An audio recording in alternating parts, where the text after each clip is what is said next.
Daily tiffin ஐட்டம்ஸ்க்கு sambar chutney செஞ்சு போர் அடிச்சிச்சா இந்த தடவை கும்பகோணம் கடப்பா செஞ்சு அசத்துங்க. 2 இட்லி சாப்பிட்றவங்க கூட 3-4 இட்லிக்கு தாவி குதிச்சு போயிட்டே இருப்பாங்க.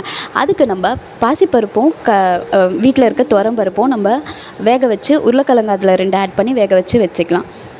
அது கூடவே நம்ம மசாலாவுக்கு ஒரு பவுலில் மிக்ஸி பவுலில் தேங்காய், கசகசா, இஞ்சி, பூண்டு, சோம்பு, பச்சை மிளகாய் அதை அரைச்சி ஃபைன் பேஸ்ட்டாக ஒரு சைடு வச்சுக்கலாம். இப்போ தாளிக்கிறதுக்கு கடாய் வச்சுட்டு எண்ணெய் ஆட் பண்ணிவிட்டு சீரகம், கருவேப்பிலை, சின்ன வெங்காயம், அது கூட தக்காளி, நம்ம வேக வச்சு வச்சுருக்க பருப்பு, உருளைக்கிழங்கு ஆட் பண்ணி வேக வச்சு வச்சுருக்கோம் அது பருப்பு, தேவையான அளவு சால்ட் ஆட் பண்ணிவிட்டு இப்போ லாஸ்ட்டாக நம்ம ஃபைன் பேஸ்ட்டாக அரைச்சி வச்சுருக்கோம் இல்லைங்களா, அதையும் ஆட் பண்ணிவிட்டு ஒரு 2 கொதி வந்த உடனே கொரியண்டர் லீவ்ஸ் போட்டு சர்வ் பண்ணிடலாம்.